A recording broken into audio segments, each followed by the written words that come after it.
County Board of Education regular meeting for May 5th. This time, please, I'm sorry, May 7th. At this time, let's stand for the Pledge of Allegiance.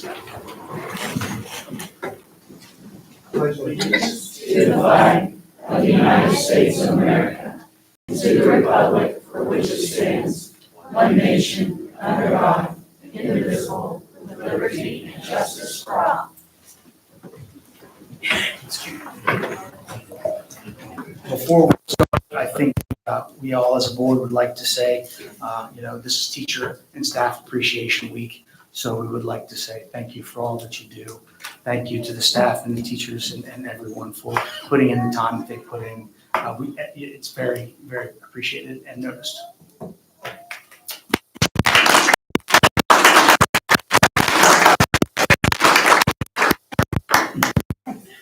All right, so first off, special recognitions and presentations.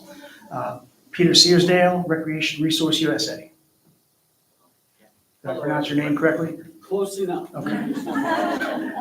Good evening, everyone, and thank you for having me here this evening. Great crowd. I understand there are going to be awards and so forth, so good luck to everyone. It's always a pleasure to be in a group of citizens who start their meeting with the Pledge of Allegiance. It always makes me feel good, so thank you. I'm here tonight to share with you an update on the plans and considerations that the playground team, I guess a good way to put it, have come to for new playground equipment at Victory Elementary. So in a few minutes, I hope to take you through our concept, give you an idea of what it might look like and how your children will benefit from having such nice playgrounds. One of the more difficult things to do in a custom type playground or any custom construction is help people understand what it's going to look like when it's through. So I hope you'll get a good understanding of this. If you have questions or comments, please just let me know. A little bit about our company.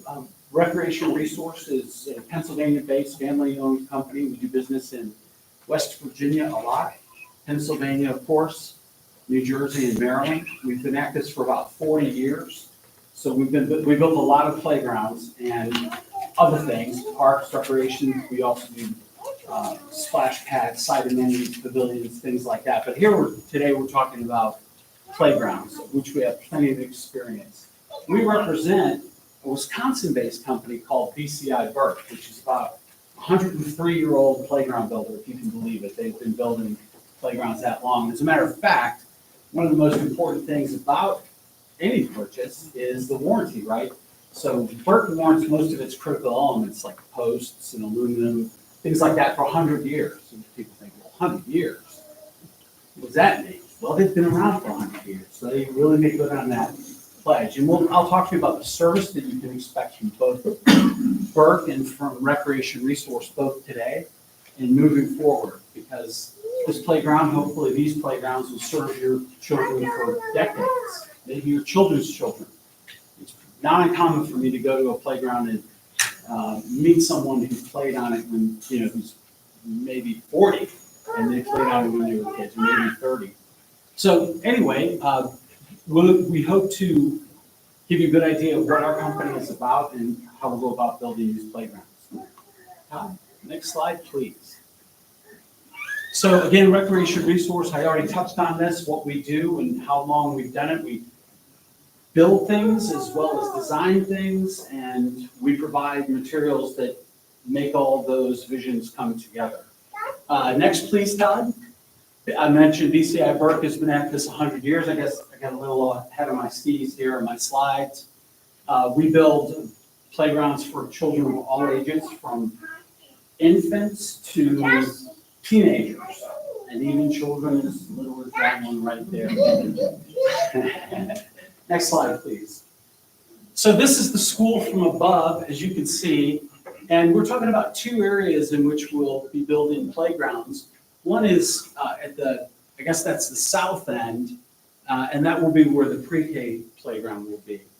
And this other one, as you can see, is between the building wings, and is where the 5 to 12 playground will be for bigger kids. And it will encompass, this is an old photo. There's paving here now, you probably know that, if you know the school. So part of the well, I'll get to that, but part of the playground is in what is currently grass and part of it's what's in currently asphalt. If you have any questions while we're running through this, let me know. So this gives us basic information about the pre-K playground. You can see this number right here, -3. This is the first design revision. So we worked with the principal, Ms. Desch, we worked with Ms. Kynes, we worked with Ms. Fratto, and we came up with designs for both these areas. And there was some back and forth, and they wanted to make sure we addressed the most important things for the school. You can see this playground will have a capacity of 53 children, so there'll be a couple, 3 classes out there at the same time playing. And it's a good space. It actually works out to be 40 by 50 by design. You'll see that in a minute. The playground structure safety zone is what's noted here, but the playground's a little bit bigger. We'll see better pictures of what you can see here, but you can see that we have a main playground element, which includes climbing and sliding and jumping and playing. We have a playhouse with a tunnel and a climber between the playhouse and the main playground structure. So there's a lot of imagination play as well as a lot of physical play employed here. Next slide, please. And this is a view from the top. So we haven't really decided which way the playground's going to go yet, but one of the ways we have it set it up is the school would be here. So there's a sidewalk that runs along here, so the children will just come out. I believe the school district is going to build a fence for the gate. They go through the gate, they'll be in the playground, having the times of their life. Next, please, thank you. So this is what the playground will look like, actually set in I took pictures of the school, and through the miracle of modern design, our designers put all that together, and that's what it'll look like. The colors that are currently chosen, of course, all that's very flexible. And if you go to the next one, please. And there are 3 different views here. You can see this is kind of looking from the street. And one more, please. And there you have it from the school would be like here, if that makes sense. That makes sense? And you can see there are tunnels to climb through, there are slides to crawl on, there are bars to slide down and climb up. And one of the important elements that I was told from early on is these playgrounds should be designed to have universal access for children of all play abilities. And that can vary physically, can vary in other ways. And that's what we've done here. So we've designed a play space that all children play together, no matter what their physical abilities are or how they feel about being on the playground. There are ways to incorporate them into the fun. And one of the ways we did that is by including, and you can kind of see it in the photo here, a trail that is made of, I left my props in the back. I'm going to grab them while I'm talking. It is made of what we call bonded wood fiber. So the whole playground surface is planned to be engineered wood fiber. Perhaps you've seen that on playgrounds. It looks like this, but lots of it. And it's put down on a drainage system, so it stays relatively dry. It's the most comfortable play surface that you can put on a playground. It stays coolest in the hot weather. It does give all the fall height safety attenuation that's required to meet consumer CPSC standards, as well as all the playground standards that are out there. But it's hard to roll a wheelchair on, or to move in any ambulatory device.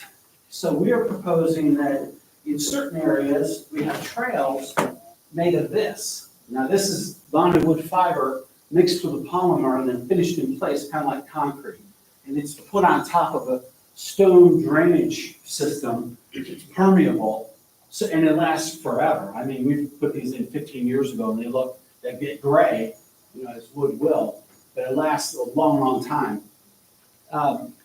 And you can see we trailed it through the playground to the play elements that any child would want to get to. We have this in both playgrounds, and I'll pass it around if anyone wants to play with it. A lot of people like to touch that sort of thing. I know why. It's fun. The rest of it would be loose fill. So underneath that, where there are fall height concerns, we actually add padding. So it's all very safe and good stuff. Okay? Next slide, please. One of the things that Principal Dick asked us to include was a communication board in both playgrounds, and that's what we have here, so that's what that will look like. Did you like the way that wound up? That's what you had in mind. And that's set aside, but easy for children to get to, and another play element, but grounded on the idea of helping children communicate who otherwise might be having trouble or just want to enjoy communicating that way. Is that the right way to put it? Next slide, please. So this is kind of a top view, and it shows where that engineered wood fiber would be throughout the playground. And you can kind of, this is rather rudimentary, but that's how it would scale. So a child could go from the playhouse to the play platform and the slides, and could negotiate if they were in a wheelchair or any other kind of ambulatory device and still play on the playground. And it's one of the neat things about this playground, next slide please, is that even though it's for little ones, 2 to 5, and that's pretty little, right? There's a lot of adventure here. Just like one of the big playgrounds. We can all remember being children wanting to be like our big brothers and sisters, right? And have their adventures, but we weren't capable for a lot of reasons. But this type of playground appeals to that desire in children to be moving up and grown up and having those adventures. Now, yes, thank you. Just another view of that. I will tell you, this is not the surface. This is from an earlier design we did. We were considering different surface, but that's what it would look like. So that's a summary of the 2 to 5, the pre-K playground. Anybody have any questions or comments about that? Does it look like children would, they like it, right? That's what I'm saying, right? Okay. All right, next slide, please.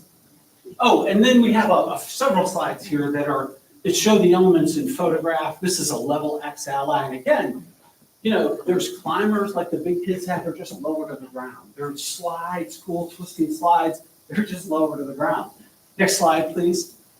There's a rock climbing wall, as you can see right there, and then throughout this playground, there's a lot of visual stimulation and then also other toys to play with throughout the level X ally here, okay? Just another shot of that. You see everybody's having fun here. Children love places to get into and to play and to communicate with each other. You know, play basis, that's what they do, they play, right? So this can be your shop, it can be your grocery store, it can be your house. And throughout you could keep rolling on Todd if you would. Throughout this playhouse, you'll see other elements to play with within it. So you're in there playing with cause and effect events. They're just fun and teach you things. It's made of durable HBPD plastic that's, you know, the same plastic that's on the playground. It will last a long time, and the colors will remain vibrant for a long time. All the plastics we use have a SPF 15 sunscreen included in them, so they retain their color long after a lot of other playground companies do not. There are also a couple of panels in here for children to play with. Time, there's a rain panel, a track panel. So there's physical play, but there's also hands-on touching and feeling play. And we try to incorporate that in all of our playgrounds. Next, sir, there you go. A couple of cool climbers. Again, like the big kids, but they're just not as high off the ground. Opportunity to take risks and adventure, overcome fear, all part of the play process. We also have some musical elements, one of each of these. One's a Poppy, one's a Cosmo, and they're beautiful sounding. This is the only thing you'll see that I'm showing you tonight, not made in the United States. It's made in England, Great Britain, a company called Percussion Play.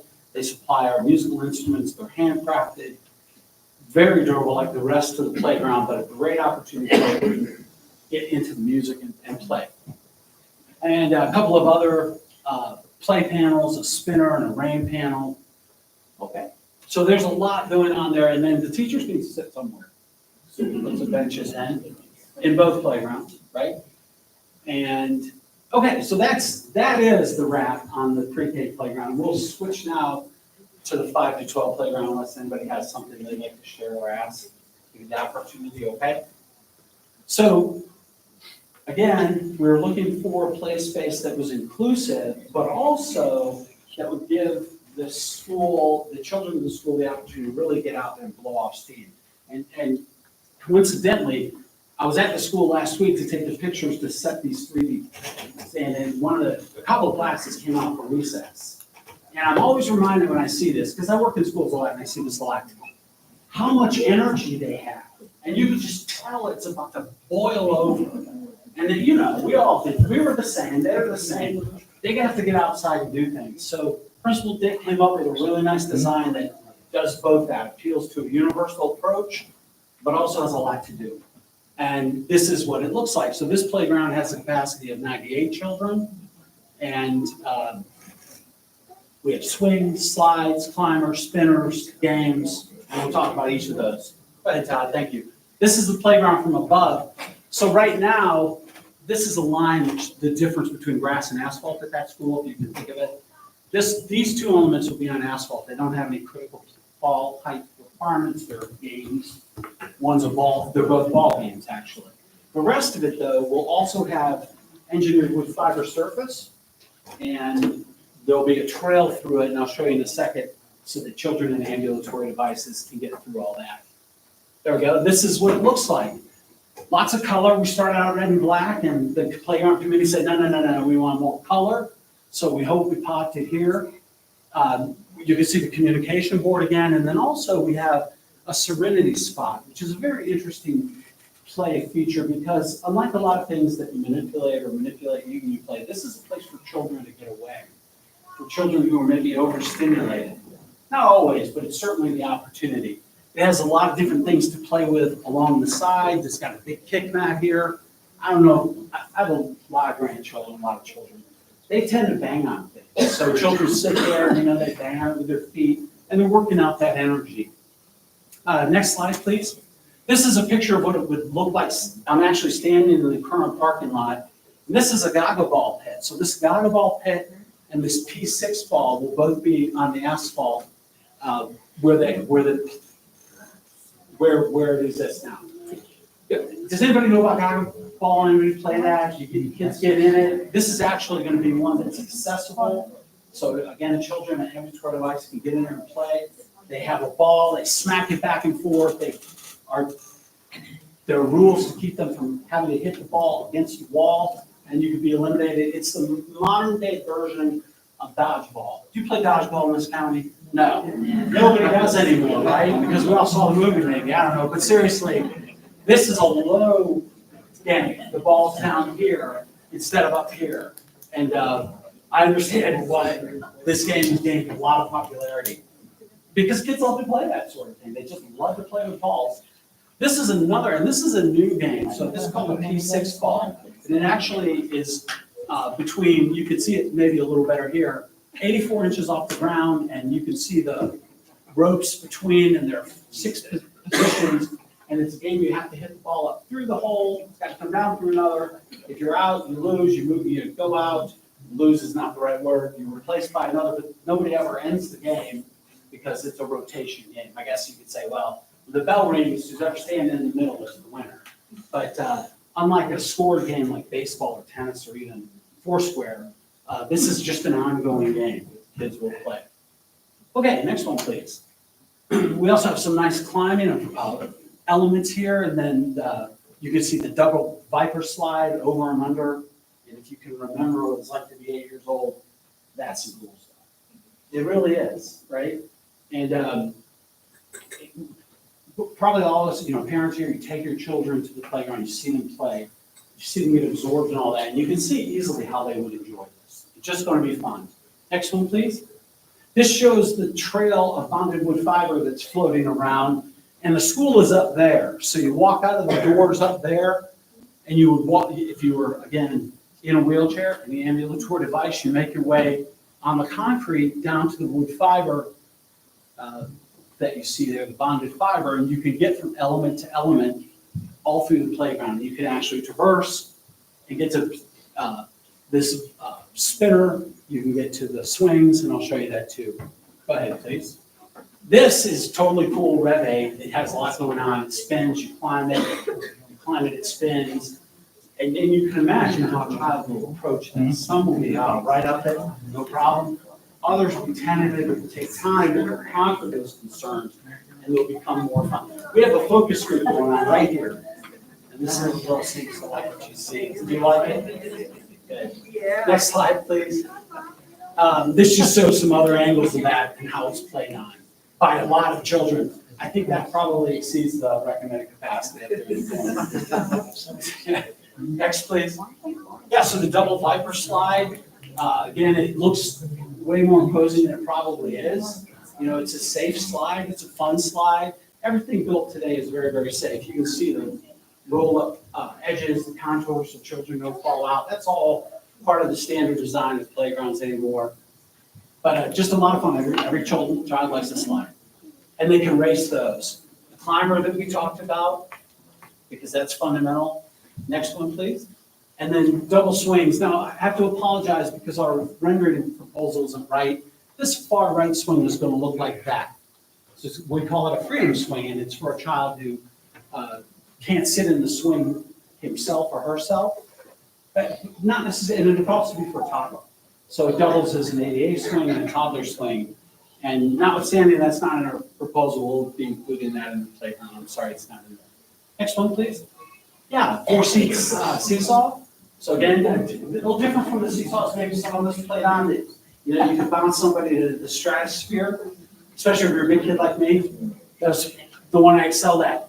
But here, it's much safer, but it's still the same play. It's still a lot of motion, energy release, and the thrill of going up and down and back and forth, which children love.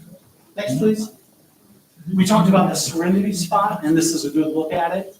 You can see that a lot, very colorful, a lot of light opportunity to penetrate through the skin, which is perforated, and games all through it. Next one, please. Goggle ball. Now, yours will have an accessible panel, so when you take it out, the child can roll in there and still play the game. Again, we're looking for inclusivity. Go ahead, Todd. Thank you. And P6 ball. Here's the picture we wanted. So you can see how that would play. And it's kind of like volleyball standing in the same place, in a way. Does that make sense? Get up, do one hole, gotta come down, do the other, can't go out. That person has to take it back. He doesn't, he goes out and somebody else comes. We just put one of these in a school in Raleigh County. And I was out there just the day after it got put in. And recess got put out. Again, what a job, right? And all these kids just would fly into this game because they love to play games. And it's a low risk, high return game. And again, it has the instructions right on there. This is just a quick slide to indicate that for the board, especially that we're Burke and all the organization we work with is certified to work through national buying agents so that you know that the equipment has been pre-negotiated in its price. There's a significant discount involved for the school district as well. And this is what it would all cost. Given everything that we talked about, this includes the installation, the surface, all the equipment, some concrete borders that have to be built. And you can see it's all broken down here for anybody who would like to peruse it. The district has this PowerPoint, so if you want to look at it in more detail, you're welcome to do that. And you can see the 2 discounts for Sourcewell pricing at the very top. And we managed to get some additional grant money as well from Burke. So the total price for everything is $226,588. Make sense? And there'll be a couple of playgrounds that'll last a long time and make a lot of children happy. Any questions or comments? Yes, sir. You said Mrs. Dick, did you have a committee of folks at your school that worked with you, or? Hi, so it was myself, Jill Pratto, Whitney, and we had the vendors come through, and we just kind of talked about what we envision for our students and for what would work best for them. So that's where we started with. But I mean, did you receive ideas from your teachers? We or- did, yes. Okay. Yes. That's what I wanted to get pointed out there if you did. Yes. And Ms. Lopez, you were on that committee? I work with Mrs. Pratt.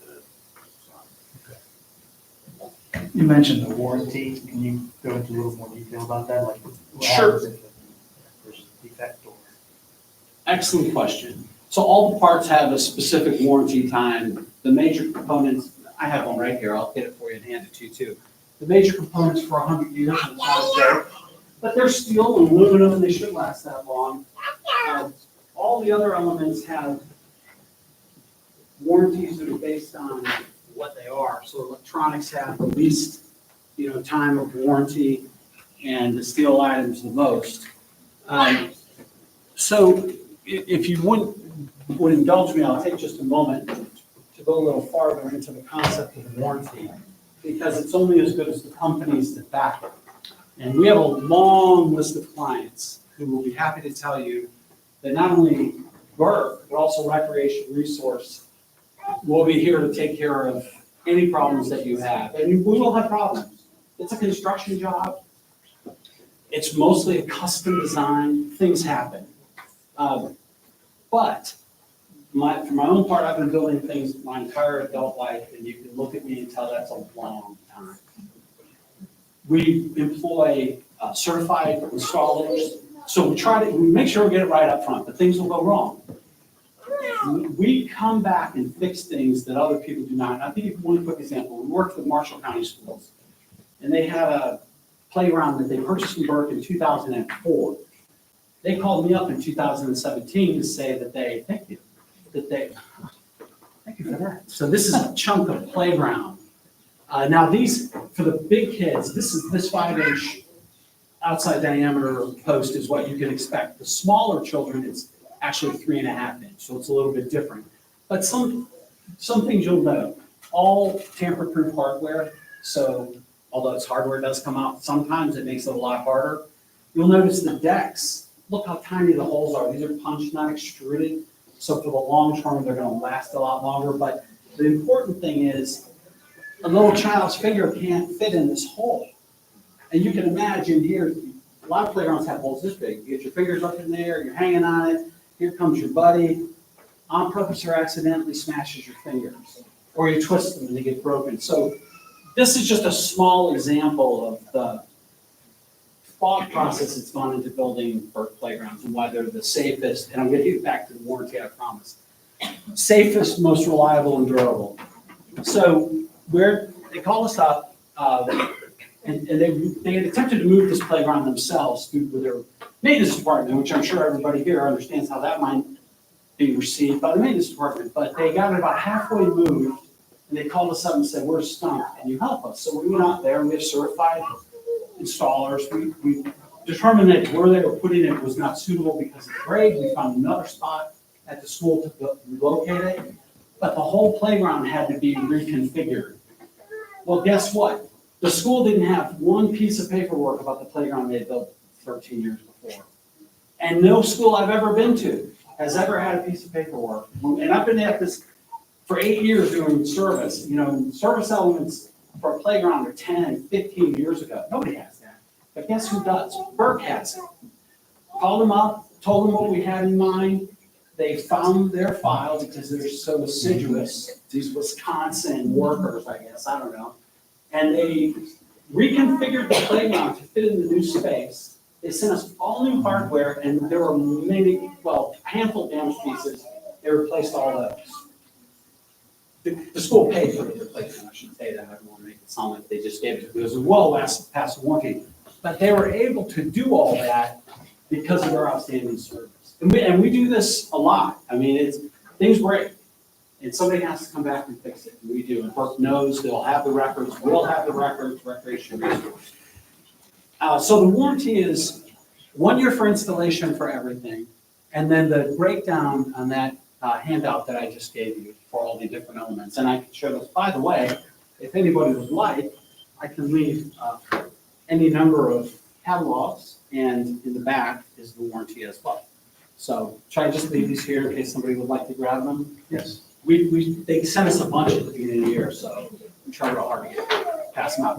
Our information's on the back if you have any questions. Yes, ma'am. On the loose fill, Yes, ma'am. how often do you anticipate, or how often does it need replaced? That's The loose fill. a great question. It's periodic, right? Is the answer. How periodic? It depends on how wet the conditions are. So this is organic material, and when exposed to moisture, it's going to degrade. And it'll degrade from the bottom up. So we'll get, over time, it'll sink. And 4 years, 5 years, 6 years, something like that, it really depends on a number of things, and I'll share that in a second. You'll need to bring more mulch in, an engineered wood fiber, I shouldn't call it mulch because it's different from what you put in your garden. It's all virgin wood, so there are no nails or anything in it, and it's shredded like the material they used to make oriented strand board. When you put that back together, it becomes stronger than the original wood. But this compacts in a way that gives you fall height attenuation, and you can even theoretically roll a wheelchair over it. But the key to that is, this is West Virginia, it's wet here. And even though we'll put drainage in, it's going to stay wet. So I would say 5, 6 years like that. Another factor is grade. These playgrounds are nice and flat. Playgrounds that go like this, all the wood fiber winds up at the bottom. So that is a lot of maintenance. But these won't have it. Mr. Can I Sutton, answer your question? is it Searsdale or Cyrus? Syersdale, yes, Syersdale. sir. It's on the agenda for later, for us to move forward. So maybe the best break for this is to, when we come to that portion, if you're still here, if you'll stay here, that way we can ask you questions. Sure, I'll stay here. So that'd probably be the more natural accommodate time, yeah, to go forward with that, so, Okay. okay? Does that mean my questions are done? Yeah. Okay. I can For now. In short. That moves us on to the 2024 Teacher of the Year, and Julie Manson.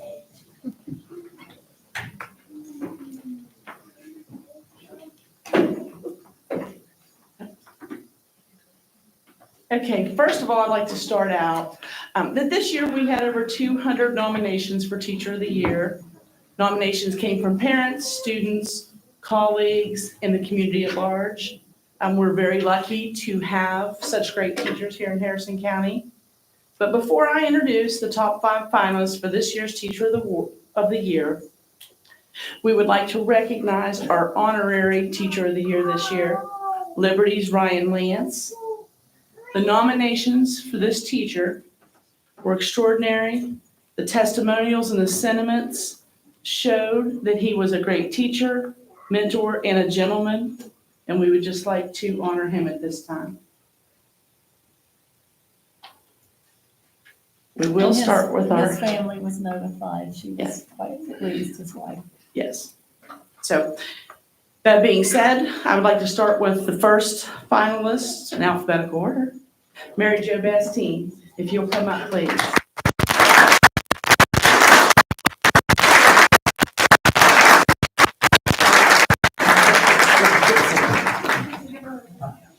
You can.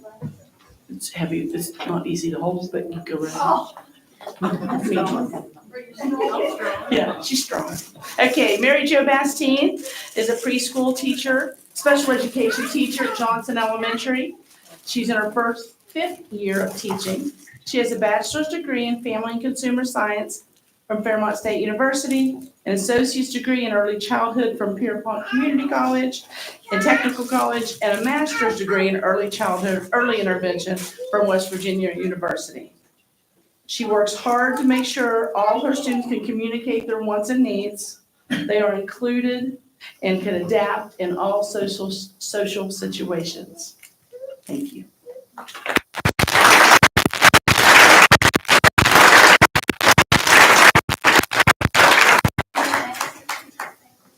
She does have family here. That's Mother Me. She has lots of family here. She has lots of Johnson. She has her administrators. Thank you. She has former administrator. Yes, she's got a section. Our next finalist is Brent Kimball. Brent, you'll come forward.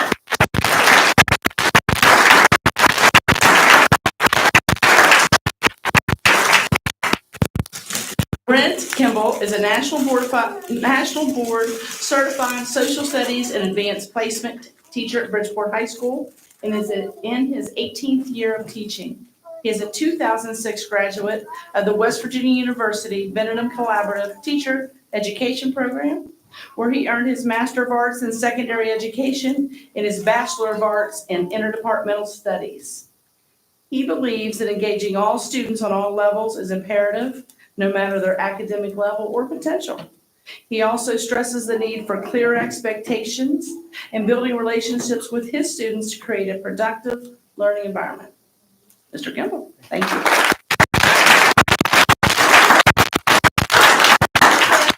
I do my Yeah. and I have Yeah. to bring. Yeah. As a teacher, you can't do this alone. Your family is a big deal. Our next finalist, Wendy Oliveria.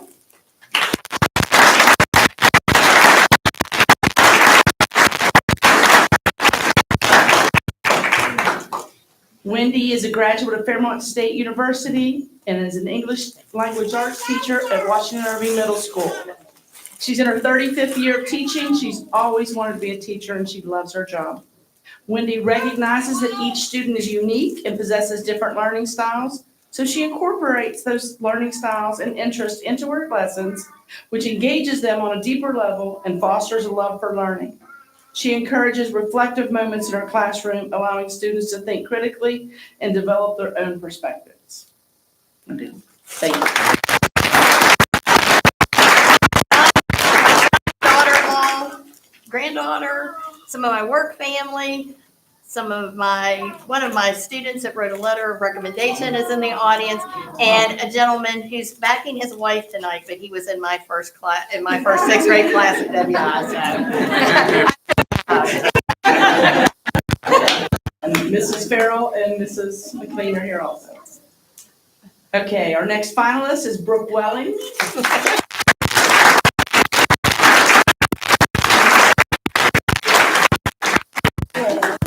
Brooke is a career and technical education teacher at Robert C. Byrd High School, where she runs a human services program and a baking and pastry program. Brooke obtained her Bachelor's of Arts from Fairmont State University and is in her 3rd year of teaching. She utilizes a simulated workplace to instill real work life skills in her students. She holds her students to a high standard, and her greatest goal is for her students to become productive members of society. Thank you.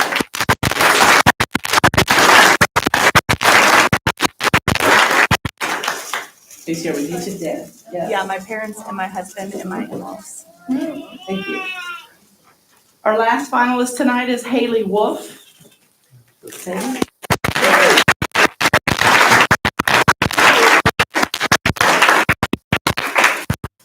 Haley is a mathematics teacher at Lincoln High School, where she is in her 15th year of teaching. Haley graduated from Fairmont State University with a bachelor's degree in education and mathematics. One of Haley's most commendable qualities is her commitment to student success. She takes time for students in and out of the classroom. She consistently demonstrates her leadership and problem-solving abilities in the classroom and around the school. She displays a proactive approach and an innovative mindset for continuous improvement for all.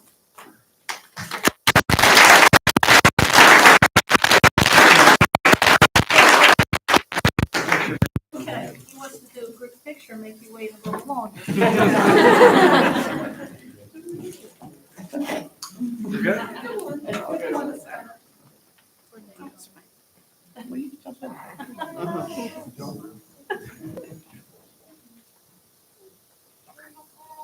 Are you good, David? I'm good. Need to make sure. I just want to just take a minute. I can't really go more than what she said, but this group of folks up here really are top notch. I got to look at some of the applications. I wasn't part of the process, but the only thing I have is this right here, so I'm curious myself, right? So we just want to say congratulations and thank you for working for Harrison County Schools. Thank you to all of the nominations that we had. We had a lot of great Over ones. 200. And it's always fun to read and to see all the good work that's going on. And it's so fitting because it is Teacher and Staff Appreciation Week. And we know how hard you work and how many days of school are left with kids. 11 I before bet you know, exams. right? Yeah. We don't know that, so it's been a busy year and we just have to appreciate it all. So thank you. So, I guess I'm on, okay, right? Is there a drum roll? Yeah.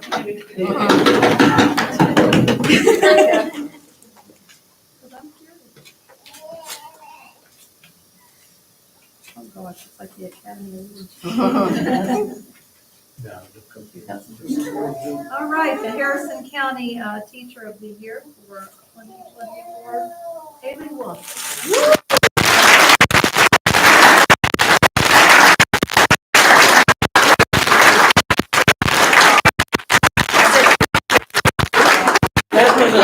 She needs to say that. She said that you were her favorite.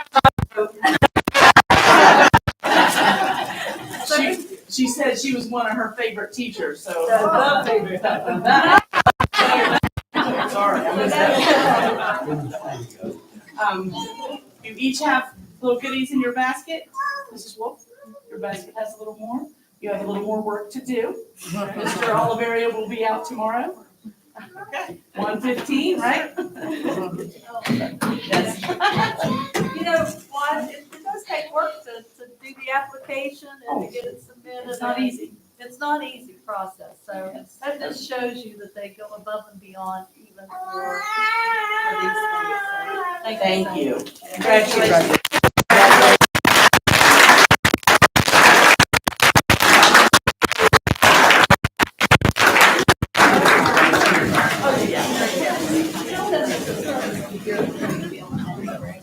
At our next meeting, we'll honor the 2024 Service Personnel of the Year. Wondering.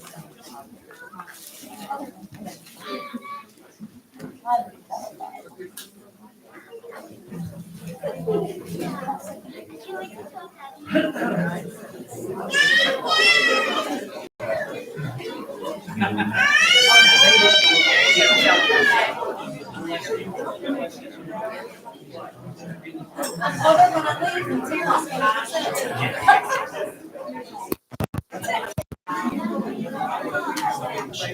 Let's move on.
All right, that moves us. Actually, clear out. Moves us down to item C, Tara Burnett, Teacher of the Year from 2023 with best practices in science of reading and phonics. I am not that tall. Good evening. That's a tough act to follow. Harrison County is very fortunate to have so many staff members in various capacities that give time and energy to support all students. Much love and dedication are poured into all students each day. I'm here this evening to provide an update on an initiative at my school, Nutter Fort Primary, and more specifically first grade. We began implementing this year the Science of Reading initiative within our school. The Science of Reading evolves as research is completed on best practices on how students learn and retain information. This year, there has been a bit of an instructional shift. This year, Harrison County began implementing Hegarty and U-Fly instructional programs. With the new program, teachers have things to learn about the requirements of the program and how to implement it. So the first grade teachers started on our own learning journey. We read the manuals, watched the videos, joined professional development group chats, shared information and ideas with each other, and worked to learn about the components of the programs.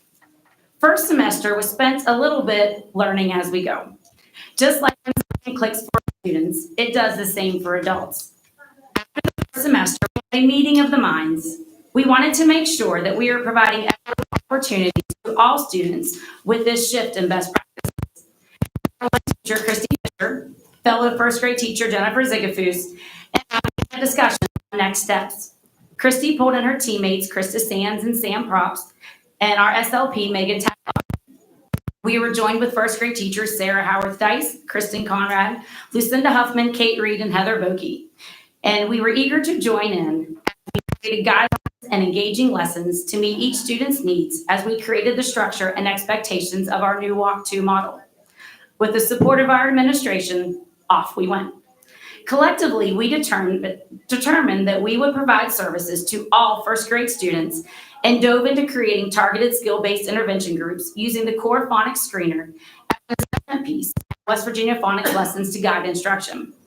Students are grouped by their core assessment results and then receive targeted instruction over the span of 3 weeks for 30 minutes a day, 4 days a week.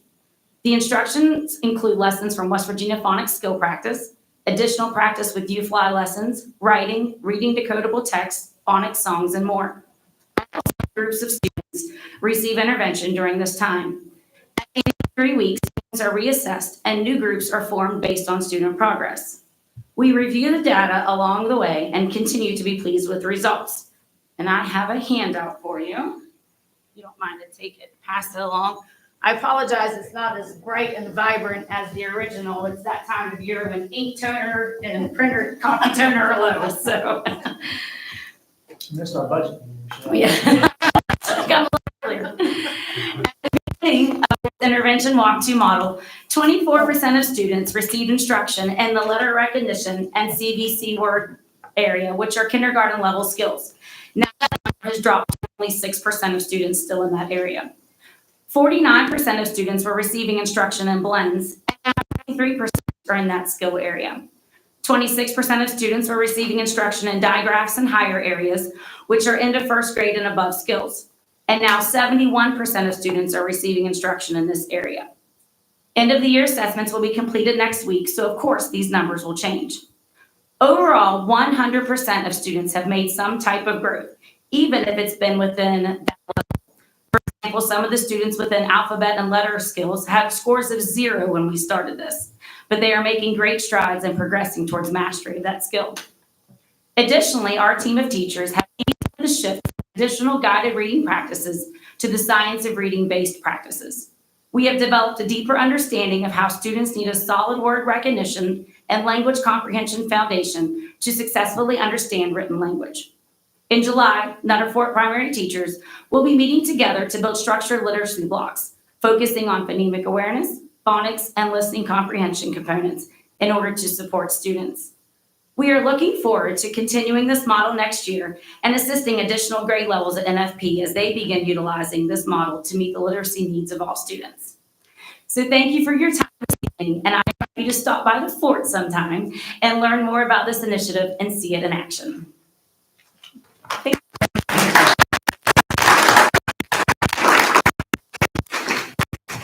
And next up, item D, or final item on special recognitions and presentations.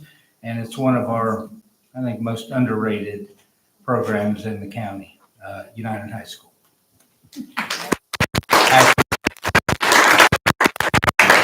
Mr. Hamrick. It's a long evening for you all tonight, so I could talk. We've had a about this. long week. I think we all have had a long year, so I can sit up here and talk quite a bit about United.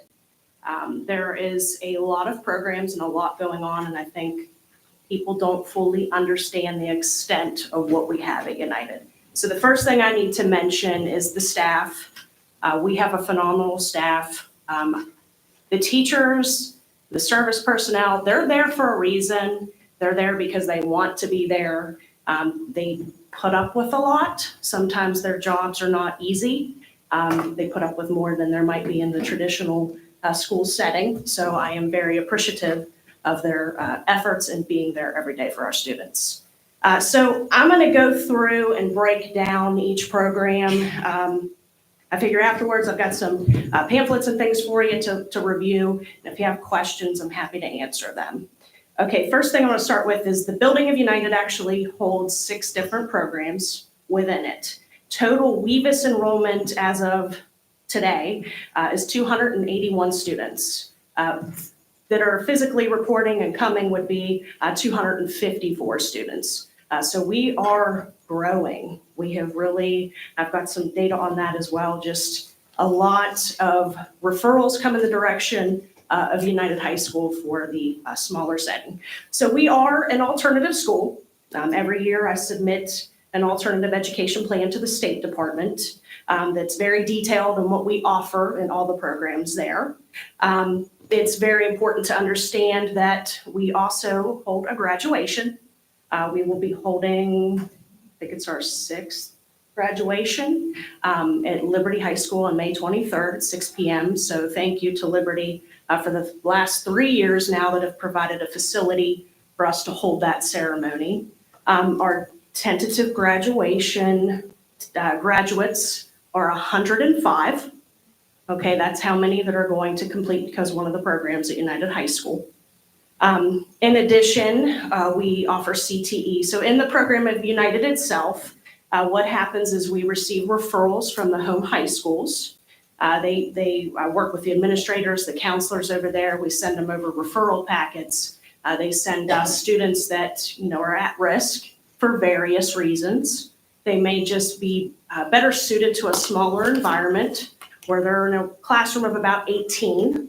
And so they're not kind of falling through the cracks because, when you're in a classroom with 35 plus students sometimes, it's very difficult to be kind of that mid-level where you're not really a high achiever excelling, but you're not really misbehaving and standing out. You're just kind of quiet and keep to yourself, and sometimes you fall through the cracks.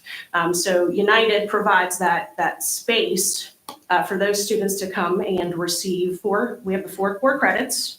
In addition to the core credits, we have CTE programs with a VOAG teacher full-time, a business teacher as well. We also have 1 special educator, and we have a PE health teacher. And then we have 2 LEA cooperative teachers that are provided by the Office of Truancy and Diversion. They are not Harrison County employees. The State Department has seen what we've done in the building, and they have actually given us 2 teachers to help assist in this process. So that's been very beneficial because we've been able to expand our CTE programs by offering SEAL and CWST as well. So we have various ways that we can work with students to earn a high school diploma. They can move towards graduation through our United program. From there, let me give you some figures on how many CTE completers we have for this year with our updated. We have had 39 in admin support. We've had 26 through our ag program, 6 through CWST, and 51 through SEAL. So we have a significant amount of completers. We also offer the Options Pathway program. We have 2 teachers that facilitate that. Ms. Tillman, one of our teachers, is here this evening, and she is a wealth of knowledge because she's worked in that program for 20 plus years now, and has seen the shift that has occurred through testing, high school equivalency testing. So we have went from GED to TASC to HiSET, and now we're going back to GED. So it's been a lengthy process, but I can say Harrison County's official testing center is located in the building of United, meaning that we not only test Harrison County students with the option pathway, but we also test adult education students as well. So we provide that facility for them. Through the options program, students can actually earn a high school equivalency plus a full diploma if they have a CTE completer program. If they do not have a CTE completer program, then they can go the option 3 route, which is what would be GED moving forward. They take those tests, get their high school equivalency diploma, and it doesn't hurt us as Harrison County. It counts as the next year's graduation cohort. And we also have option 2, which is our seniors right now. You get the senior that fails English 12, and they can come through, and in lieu of credit recovery, they can actually take the option 2 test, and that replaces credit recovery. So through that program, we've also this year had 37 participants, which is up. And we've been able to have 28 full graduates. We've got 2 with option 3, so they'll count as graduates next year. And that has really helped as well. And like I said, we do offer adult testing, and we work with adult education to accomplish that. So that is our options program. Then we move into our work program. We have 2 job coaches. They work with our special education population. They receive referrals, and those 2 job coaches do a wonderful job. They actually work with businesses. We've got Price Cutter, The Bridge, the Bluebird Cafe. Students actually go out and work at these facilities and learn how they can be successful post high school graduation. And we've had students that actually secure job opportunities through that. So that's a wonderful program. They get personal skills with the job coaches, work on resume building, really developing their self-esteem to be successful. Then we move into our behavior-based programs, which would be Evolution High School. We have 4 teachers for core subjects, and then Evolution Middle, we have an English and math teacher, and then 1 special educator that supports both programs. Our referrals that direction are level 3s and 4s, kids that come out of placement. They are there and vetted and work on a transition plan to see if they can be successful and transition back to their homeschool setting, where many of them end up at United. We see several of them in that direction. Those programs, because the smaller setting, I kind of see it as a ladder. We're a little bit smaller with Evolution, a little bit more strict. And then we move towards United, where they have a little bit more freedoms. And if they're successful there, a lot of times we'll go back to their home high school setting or home middle school setting. And then those that are not successful in the Evolution program are referred to our after-school program called Phoenix. That is we've done everything, we've tried everything, and they're not successful in a day program, and the discipline warrants them moving that direction.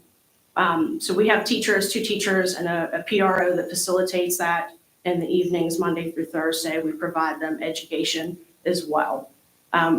With United, we work very closely with Mr. Kirby's office, with truancy, with the court system, with placement facilities.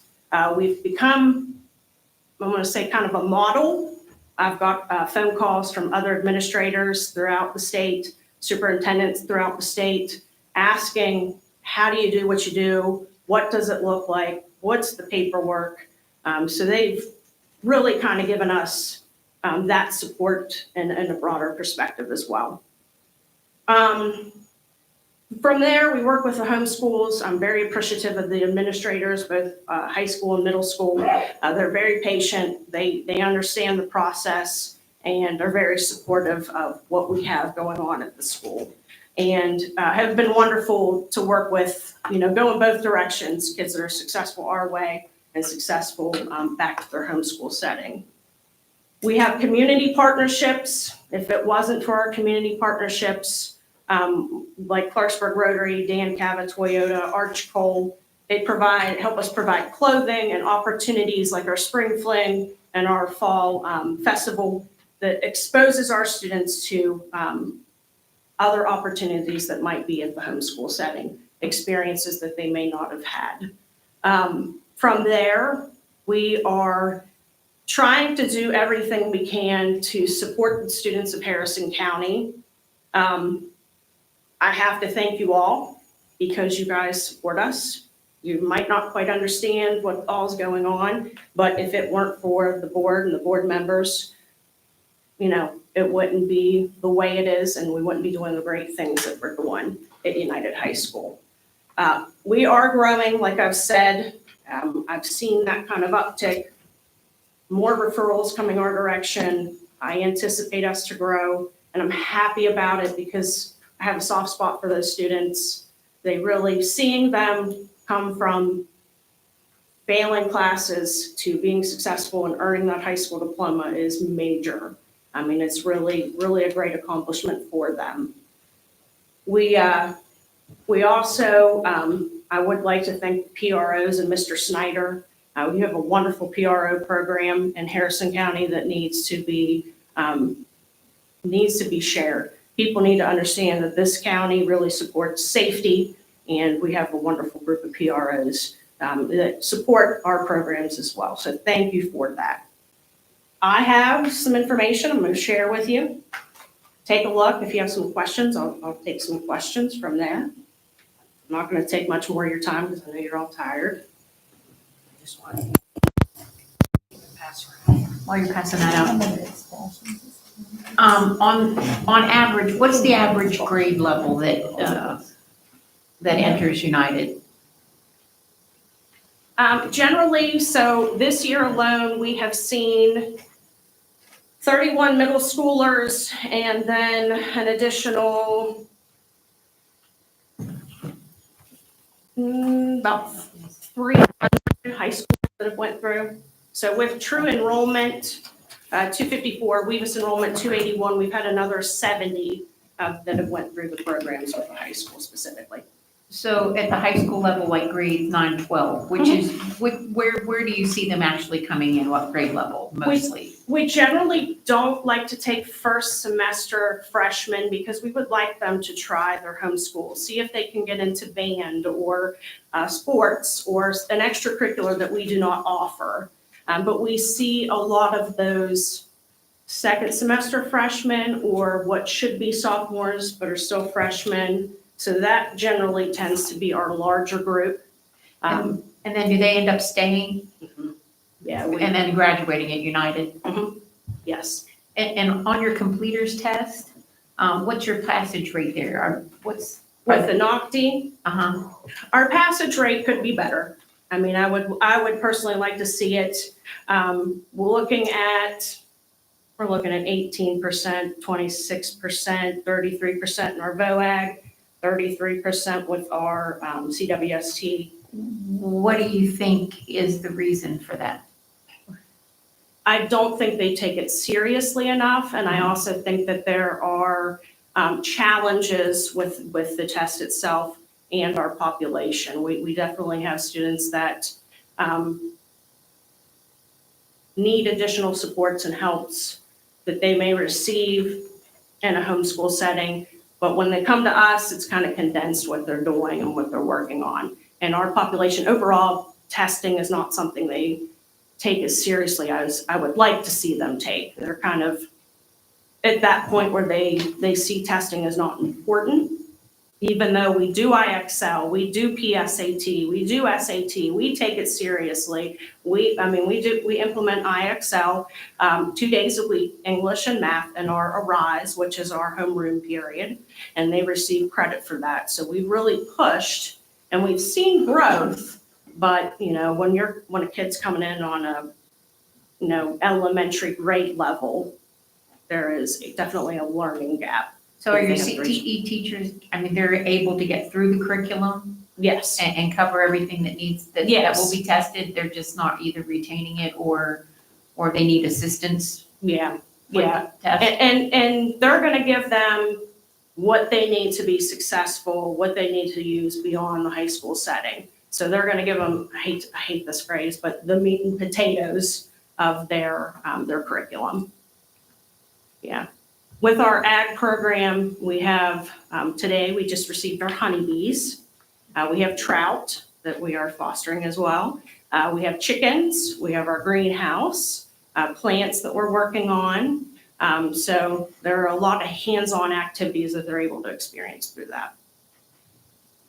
The 31 that you mentioned for the middle school, 6 through 8, is this part of the transitional? Yes, which That's all what you would have is- remember as transitional middle school is now called Evolution Middle. Yeah. Okay, so you only had 31 through the entire year so far?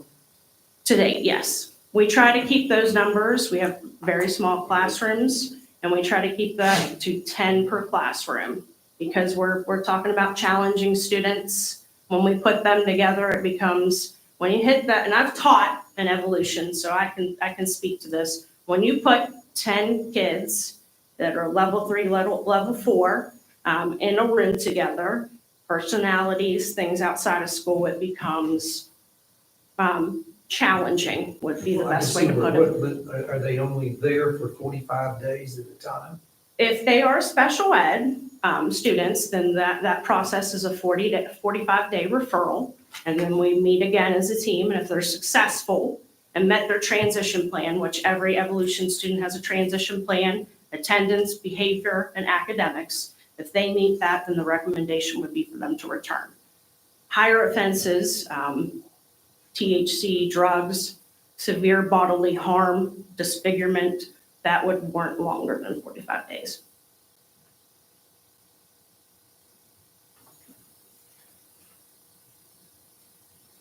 I know we've gone through this for years, Mr. Hogan and myself, and this 45 days, that isn't long enough in most cases, unless something's drastically changed. Yeah, and I understand that perspective, but we're also looking at, it is a change of placement, and we're looking at, the legal side of special education and what kind of processes are in place that we need to follow to make sure that we are doing what is in the best interest of the student, in addition to. But I don't think that 45 days is anything that's set from the state or the federal government or anybody else. I think it started in our office here several years ago, and I firmly believe that's the number we need to look at. Okay, yeah, I did not come up with that number. That No, came I know out you of didn't. a situation that That's why I said prefer several not to years talk ago. about in this setting, but would be happy to discuss further. So does that mean regular ed students get a longer period of time? Yes, generally it depends. We do the same thing with the transition plan. Now, with your middle school, they're on 9 weeks. With the high school, they're on 6 weeks. If they're sent for THC, vape, for example, I'm saying that because we've got a lot of those. I generally look at that as a semester, and then we review from there. If they come from placement, that is just a grading period. We vet them for that grading period, whether they're middle school or high school, and then they can transition back to their home school setting from there. Many of the United students, the evolution students, tend to want to go the direction of United. So we have more flexibility there. But it's not set in stone that after 45 days they have to return, correct? It could be that once you meet with your transition and do your manifestation, that you can actually extend that for past 45 days. If Is a that student's correct? not successful, if they're not meeting their transition plan, let's say hypothetically, they're suspended for some of those behaviors that they came in for that were level 3s and 4s, then no, they would not meet their transition plan to return. Anything else? Thank you. All right, thank you. If you have any questions, feel free to reach out to me, and I thank you for your time. That brings us down to item 4, delegations. Do we have any delegations? Superintendent's update. Sure, I just have a few things. I know Mr. Lopez will probably have an update, but we've been working, just to give you an idea of what the professional development's going to look like this summer. We're able to, we had the 5 days at the beginning of the school calendar. So we are protecting 2 of those prep days for the teachers, so we're not interrupting their prep for the beginning of school. One of those days will be really mandatory training. That's going to leave 2 days for the principals really to get things done that they need to get done. You'll see on tonight's agenda, there's a new math adoption. So we do have PD built into that. So everybody's going to get their PD and to start that and to start rolling with the new math adoption. We're able this year with funding that we still have to do 2 data days prior to the 5 days. So that is that Thursday, I think it's Thursday, Friday. Prior to that, those will be stipend days for teams to work in their buildings, high school, middle school, elementary, to look at the data coming in and formulate a plan on instruction for the following year. So we're fortunate to have the funding, and we hope that our staff and teachers take advantage of that so they can get in there and look at their data to start the year. We're also looking this summer to, and it's being scheduled right now, our teachers that have zero, at just 0 to 1 year, instead of just at the end of the year, their mentoring's finished. There's some courses and things being set up for those teachers, and also any teachers with 0 to 3 years. Additional training is going to be offered in July this summer, which we've never really been able to do that, so we're putting that in place. So it's just exciting. I know there's needs that we have with our staff for PD, and so we're trying to get those added. We're also looking at a leadership summer. It's kind of coincides with our summer principals meeting. We're making it 2 days, so we'll add some things there. And then we want to, all through next year, work with our administrators on leadership training throughout the whole year. So it's not just over the summer. So those are just some of the things we're working on. I know Mr. Lopez has several things going on with facilities, trying to, we're in the middle of some projects. So if you want to give us an update on that. Well, just briefly, the projects are still ongoing, doing well. Hoping to have air conditioning for high school converted by graduation. Ran into just a little glitch with the Bridgeport project, and it has to do with some of the bar joists. It has a certain type of a decking. It's called deco decking. And it's the steel that we received from the contractor was wrong steel, so they're having to make some more modifications. But we're hoping that we'll meet that deadline. As far as school transportation, I would say that we talked about the EPA grant that we funded, but chose not to move forward with partial purchase of the electric buses. But what's even better is the state had 37 buses through Green Energy that they, I guess they lured the company in by buying all of it. So we're going to get 3 of them for free. No cost to Harrison County. So you're looking at about $1.35 million. That will increase, that will significantly increase the overall appraisal of our buses. And we'll probably be able to get 1 extra bus a year. We will have to purchase the electric charger for those buses. Other than that, there's multiple things going on. I will say, in going back to facilities, we have so many facilities, and air quality is such an important part of what we do now. We close up our schools and our office buildings like sardines and bring in fresh air. And with that, there's a lot of glitches that go along when it's not working. We are one of the few counties in the state that still have our own HVAC employees that take care of all the maintenance and repairs of that. We do some contracting. It's just so hard to keep up with it. So if you get any concerns over that, we are working diligently to get the air working properly. And it just, to get it all done correctly, there's a lot of things that have to work correctly within those systems of the building.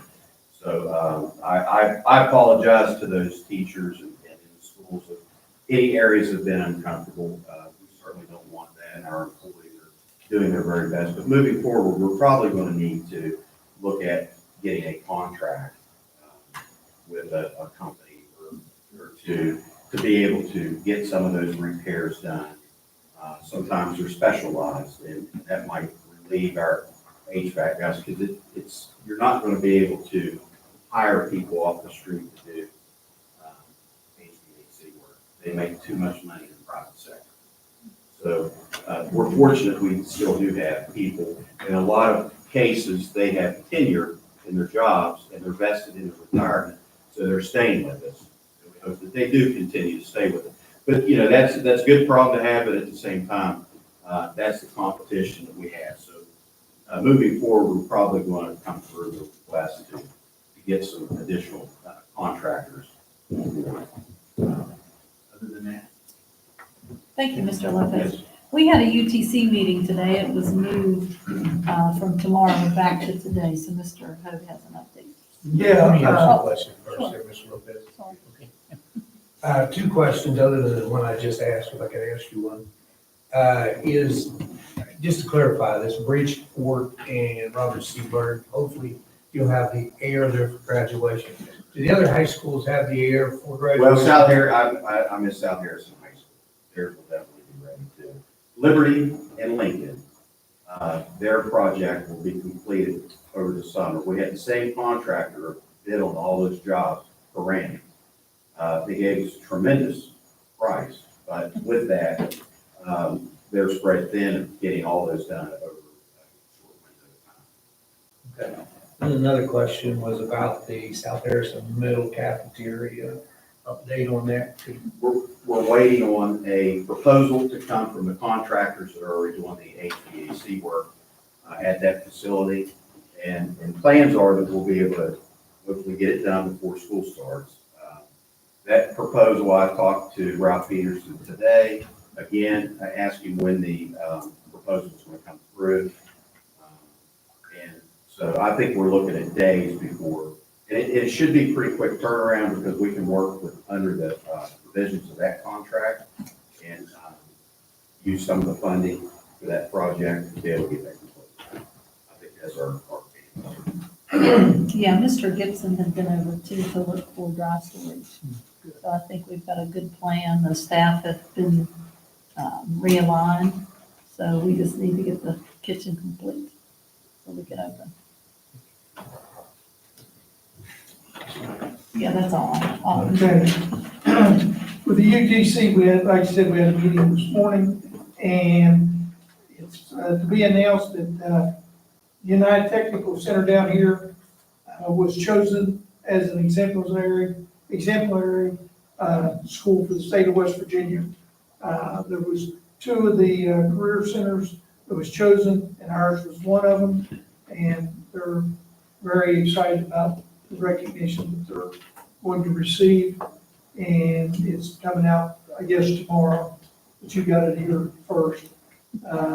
Also, the enrollment is standing at 371, and they're taking all the enrollment things for next year online, and they're just getting all kinds of applications of kids wanting to, enroll down there.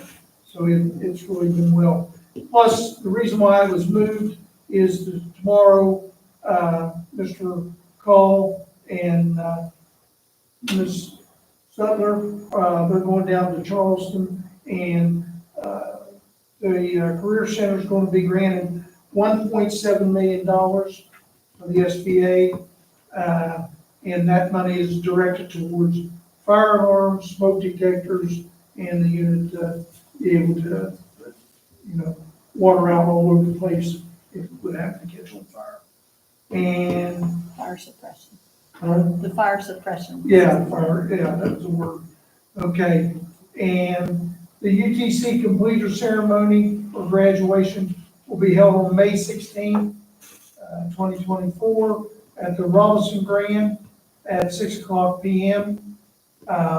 Only problem they ran into this year is before they never limited how many people could come to watch the kids graduate, and it was over capacity, so somebody turned them into the fire marshal, and so this year, they're only going to give each student 3 tickets for graduation.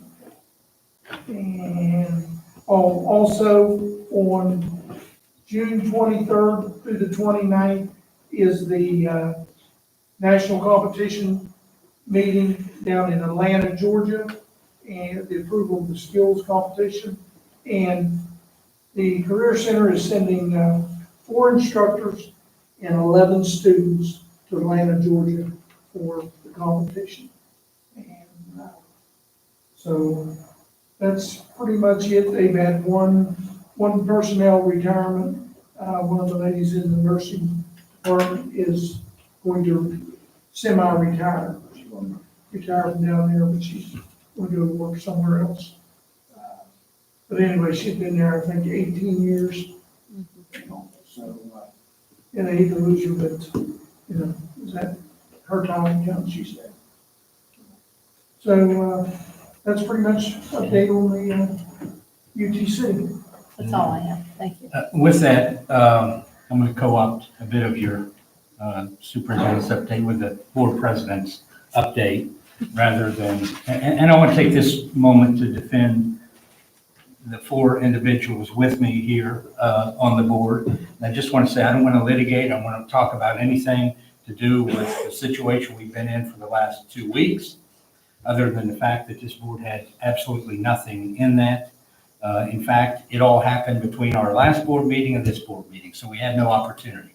That's not what I'm talking about. What I'm talking about is the vitriol that has ensued from that. And it's not fair to elected officials, especially on the school board, who are doing this because they care about their community, to have members of the legislature put out letters that basically target the school board and say you did it without the facts.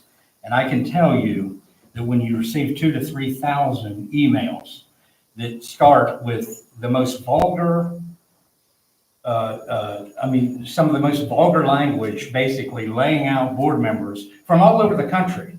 And just an aside from that, not only I've been accessible in 12 years. Anyone can get a hold of me. They know how to get a hold of me. My number, it's accessible, because then they turned it into your personal phone. They turned it into your personal email. And then they started calling my work and leaving messages for me at my work, to the point where when I told the individual not to call me at work, he called the state police on me and said I was harassing him because I refused to take his phone call. I mean, that's what we've gotten to in this country. And it's wrong. It's wrong. It's going to get somebody hurt. And that's the problem is, and there are people in here, I know, that are on the ballot to run for this. Information. I love it. We should be the most accessible individuals out there in the community, but it's going to get somebody hurt because they're mining for our data to find out where we live, how to get a hold of us, and they come after us, and it's based on information that's put out on the internet by someone not from here. And I will say that out of the 2,000 or 3,000, I think every board member here will tell you 98% came from out of state. You know, the individual that called me was from Georgia. We've had threats from Maine. We've had threats from everywhere. And the individuals from this county that I would speak to them. And generally, I was able to talk to them, placate them, had some of them call and apologize to me afterwards. The folks throughout the country are not going to do that, and it's not going to stop. But it's very dangerous when your Senate president puts out such a statement without knowing, because it put a target on our backs. And I feel as the school board president, I've got to stand up for the individuals setting up here on the dais, because that's not what we signed up for. And I spent 20 years as a criminal investigator, and the last 10 in corrections, and I've never had a fear for my safety more than the last 2 weeks on this school board. And it shouldn't be that way. And with that, that's all I'm going to say. And I'm sure at the end, during the remarks, then others may have something. But I want to say that in defense of the individuals up here, because they're good people, and they shouldn't have to put up with this. So with that, I will move down to new business, or actually the consent items. So A and B, which would be the meeting minutes, financial transactions. Is there a motion? Make a motion, we approve A and B. So Moved and seconded. Any discussion? One quick point from a financial transaction standpoint. Can we get a cost of attorney fees that we have had to date? Anything else? All those in favor? For this, yes, for this last fiscal year.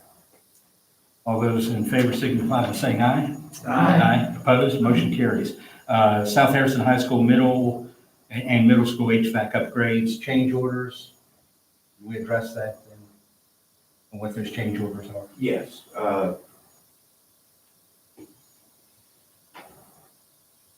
Laura, I think you signed off on these. I'm not sure. Well, the I didn't one see was this. just the extension because of the parts weren't Yeah, going to be this- available. so- One's an extension, the other one is the digital controls. I think it's all related Well, to, the digital controls are normally outside of the contract. Yes. And we- So that dealt takes with a change order. The As far as the extension, we had no choice because the switchgear itself, they're gonna have to upgrade the electrical in the entire campus. We thought that maybe we could get it finished by the summer. We can't get any of the air conditioning working or a modification to Lost Creek Elementary for their HVAC system until that system is upgraded. And so they have to put a whole new switchgear in. For that, it wasn't going to come in until probably November. So the plan is they need a window of time when the schools are occupied to be able to install it. So we're hoping around Christmas time.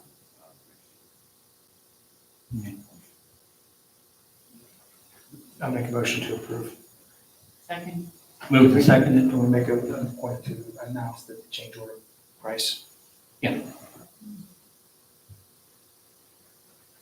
What I'm seeing right here, it's $166,464. So noted. So that's the motion. We had a second, correct? Any discussion? All those in favor say aye. Aye. Opposed?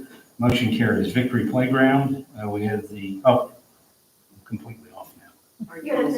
I don't have my computer, so I'm looking on the small phone screen, so hold on a second. Here it is. Okay, it's the recommendation of issuance of purchase orders for R.D. Wilson fiscal year 2024 commodities, and that's an ongoing. Motion to approve. Then, motion, is there a second? Second. Moved and seconded, any discussion? All those in favor signify by saying aye. Aye. Opposed? Motion carries. Now we're back to where I need to be. New business, out-of-state travel study request. Is there a motion? So moved. Second. Moved and seconded, any discussion? I just have one question Mhm. on the Lincoln High School, where it says enterprise car rental with 16 students. Do we know what that means? They usually take a, Is that a they usually take a bus? Passengers and van. Correct.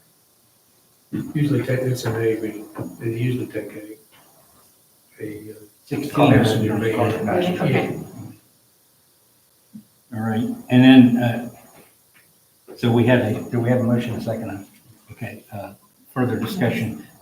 After I'm gone, please bring up the fact that we need to send more kids to DC. To DC, yes, we will, Gary. So just, I'll check in on you to make sure that's happening. Okay. Anything further? All those in favor say aye. Aye. Aye. Opposed? Motion carries. Math textbook adoption. It's in front of you. Make a motion to approve the math textbook adoption from McGraw-Hill. Reveal that.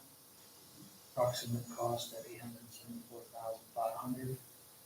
Secondary adoption with Cengage, and the idea is approximate cost $805,000. Been moved. Is there a second? Second. Moved and seconded. Any discussion? I was just wondering if we could get the same information for secondary that's attached to, or the elementary. I have a copy of that. Very great. Okay, thank you. You want to review it? No, I just wanted to look at it. Okay, that's what I mean, but we can hold off on that. Thank you.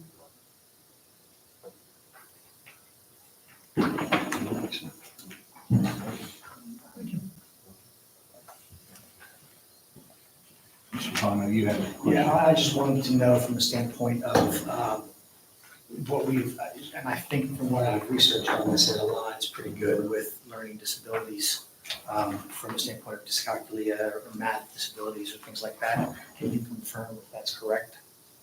Yes, we're meeting with, for elementary, with Mark Hurt on Thursday, to make sure that there's not something else, another piece we need to find for special education. Yeah. That Mrs. Miller can sit. In front, okay.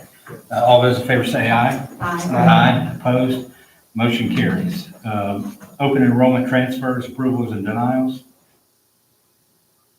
We could, I'm just wondering if in the future, since these are just normal because of the new open enrollment, that they couldn't be placed in consent items. Rather I than think new, we can. I mean, they're gonna be on there they're on there Yeah. standard. I mean, so what consent items are supposed to be for uncontroverted things. There's not really a whole lot we can do with them, so. I'm not sure. It does say that I have to have the board vote. It would be a vote, but it'd It's be under just under consent consent. items. Okay. Rather than new business. Did we get a motion? Or is there a motion? So moved. Second. Moved and seconded. Any discussion? All those in favor say aye. Aye. Opposed? Motion carries. Now, Victory Playground. You saw the presentation earlier. I make a motion, we accept Victory Playground proposal In consideration of moving forward. in consideration of moving forward. Second. Been moved and seconded and any discussion, so I guess Is there any other questions? my discussion is what's moving forward mean? Are you asking me? Huh? No, I'm asking you.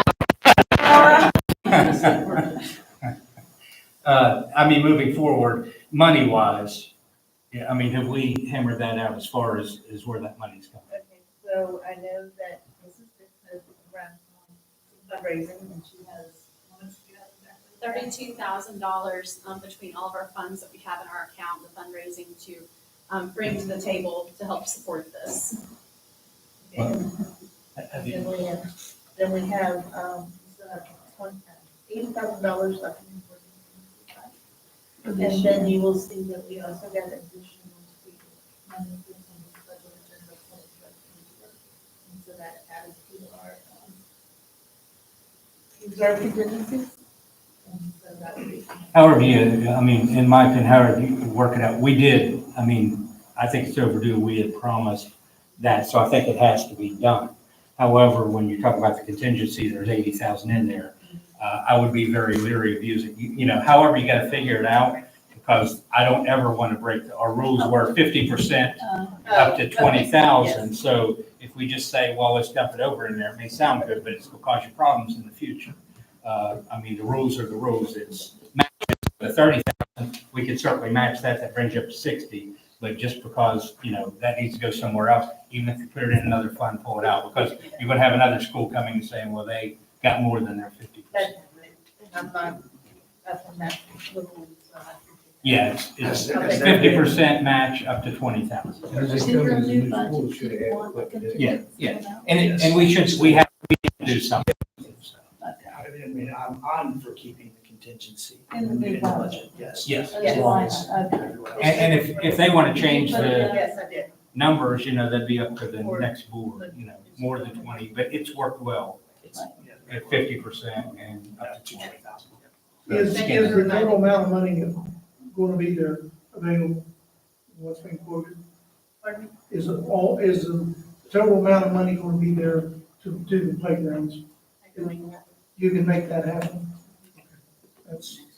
And I think it's. The only other thing I believe we have to do on that is, please correct me if I'm wrong, we have to prepare the site, the site work. Yes. And what does that entail? Well,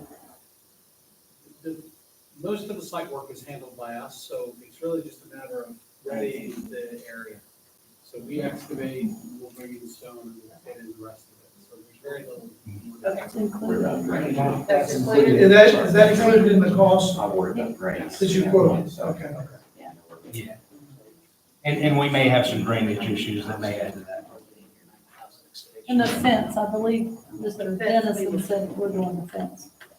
Yeah, I mean, we would do it out. We generally do a fence. Either way, I mean, it's a needed. it's a Where would promise that- fulfilled. Wendy, where would that money come from? Like fencing and prep work? For the fence, Okay.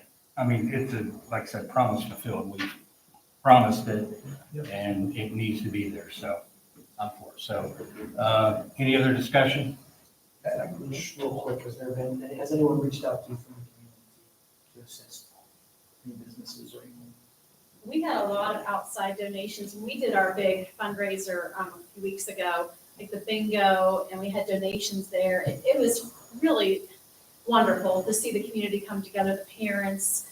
We had the basket bingo and the raffles, and we raised over $11,000 that was donated to our school to go into this fund. So that's where some of that $32,000. You might want to reach out. Corporations like playgrounds. They do, they do. We were very happy, and Harry Green donated some money as well, and that was kind of them. But, you know, the community is really, my community wants to help out more, but a lot of them are living paycheck to paycheck.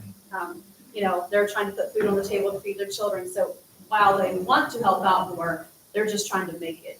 So we really appreciate this. You know, the staff has been wonderful. The kids are great. We take them outside and, you know, they're drawing stuff on the asphalt to play, and they're playing in the dirt. Sometimes people get a little upset about them coming home with dirt on them, but, you know, they're growing. And maybe I missed because I had to come in late. What's the projected if we move forward completion? 266,000. No. Oh, I mean- time frame. Project time. Time. 226. The time frame. So, if the board would vote to move forward, then I would assume we would need to make sure that it's the issuance of the purchase order. And we could get the purchase order issued, basically tomorrow. There would be some stuff that he has to give us. And I understand that, but So then start the once we give completion. him the purchase order, About 2 months to receive the equipment, maybe another to put it all in. So weather, of course, is a factor because. We might be able to get the school open with it next.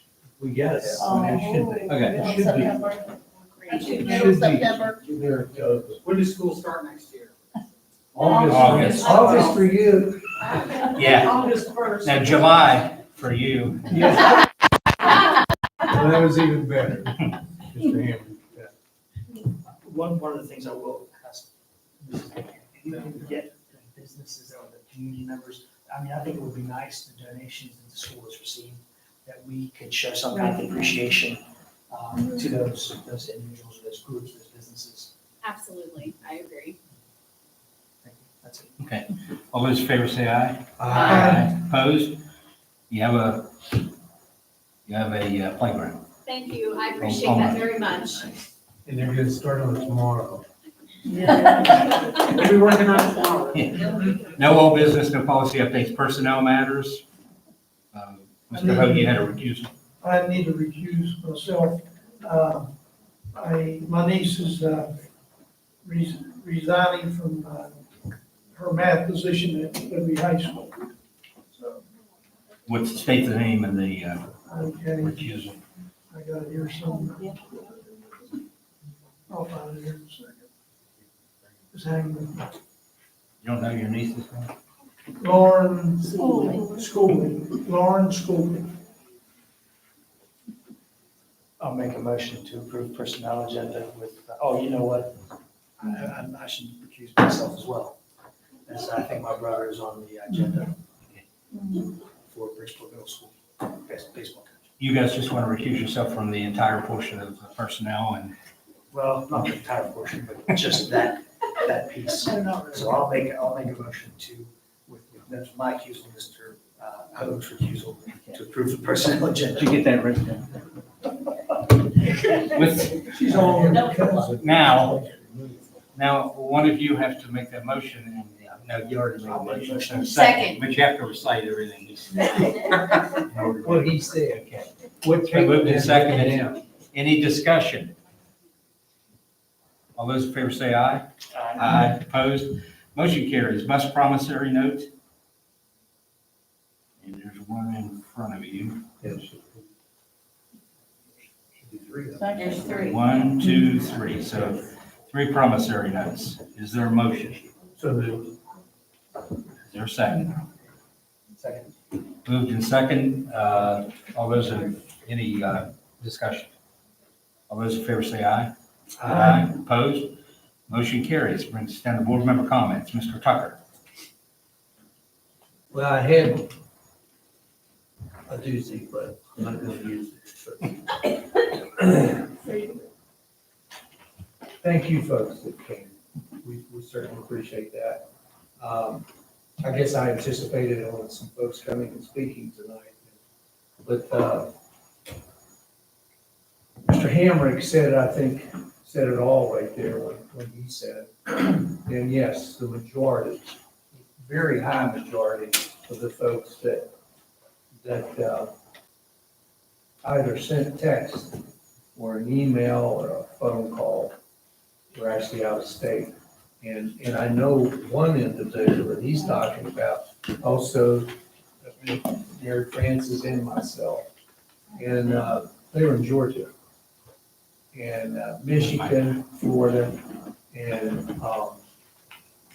but the folks that are here in our county, only had a couple that I'm very surprised about whenever they make comments that the board had done this or voted against this, and none of us sitting in here had anything against the children that scratched at Lincoln Middle. So repeat that if you want. Maybe I'm out of line, but you can still repeat it because I just said it, okay? So thank you all for being here. Thank you folks that watched it also. Ms. Smith? I really don't have anything else to say on what Gary and Tom had to say, except that people really need to do the research and find out the facts before speaking. That's all I can say. Well, I They just have expect to us to do say that. that I'm not a big Facebook person. I'm not on Facebook, have no intention or no desire. I do know that people notify me or send me something where people have carried on their campaign in running for the board all over Facebook and statements made and what have you. Sometimes, you know, you have to get all your facts in line and you have to know what you can do. You can't go and make a promise to people, John Q. Public out here, that you're going to do this or you're going to do that or what have you. There are so many limitations that you have no idea about that you will find out if you get elected. And, you know, then it'll be, oh, I told somebody, and then people come back and say, well, you promised this when you was running and you can't deliver on it.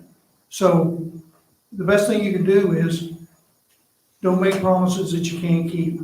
And it's like the senator down in Charleston, don't know him from Adam, but you know, he had all the answers. And I mean, the email that he sent us and blasted us with, you know, I mean, he has no idea. It'd be like us going down to the Senate chambers and blasting him and all of his colleagues that sat in there. Because like I say, if you don't know what you're talking about, you probably should keep your mouth shut. And that's the way I feel about that. And then today, it even really upset me. Today is a church contacted us and sending out an email. And these ministers are standing in their pulpit and they're delivering this message to their congregation of things that took place and that we supposedly as a board or as a county did or said and went along with. These ministers never went and asked to get the truth. They just assumed. And you know what assume will do? You know, you just break it down yourself, assume, and it'll tell you exactly. So I don't know, you know, I may tomorrow, I don't know, myself, I may go over and knock on the door of the church because you know, that minister, I don't know who he is, don't know him from Adam. He can be sitting in this room and I don't know who he is. But you know what? I might go over and have a little chat with him, you know. And just because he's a minister, I didn't know that he was allowed to sit in judgment. I thought there was only one that could sit in judgment. And so who knows? To go, another thing is they always talk about prayer in school. I have a friend that sent me this, that as long as there are tests, there will be prayer in the public schools.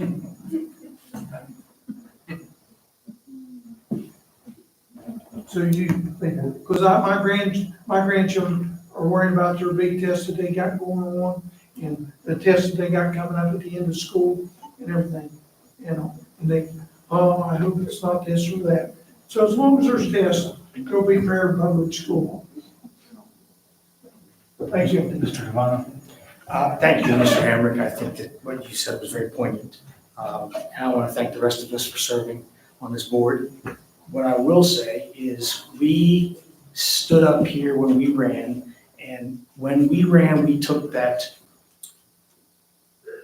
mantle on ourselves to stand out here in front of everyone. What I will not stand for is when my children get involved and someone mentions my child or talks about my child or discusses my child in regards to certain things. I'm here so you can take a shot at me all you want. Come at me 100%. You'll like what I have to say or you won't like what I have to say. But I promise you we can find common ground. But you come after my kids or my family who did this on, and I'm sorry, we're going to have a problem. Big problem. I also had a situation where a letter was sent to my HR department. And the HR department called me, and thank God I'm not a new employee, that I've been around for 20-some years, because I've known this person for 20-some years. Because the things that Mr. Hamrick said are correct. The things that were leveled against me in that letter would affect my career and my job that I have had for 24 years. Again, I signed up for this. But I signed up for this to the betterment of the education, betterment of the education for the children in the public education system in Harrison County. That does not include my children to be targeted, or does not include my job to be targeted. So I will openly say right now, thank you, Mr. Hamrick, I will openly say if anyone does feel like contacting me about any of the school-related issues, I would be absolutely happy to discuss with you my opinions and what I feel this county would need and where we would need to go. Thank you. And I guess the only thing I'd say, because I already said it, but I will say I will, in 12 years, I will stand by every single vote I've taken, with the exception of maybe one on a parking lot that we built up back there. But I'll stand by every vote I've taken, but it's hard to stand behind a vote you never took. You know, I can't defend a vote that didn't exist, so that's the situation we've put in. So with that, I'll accept the motion to adjourn. So Second. All those in favor say aye. Aye.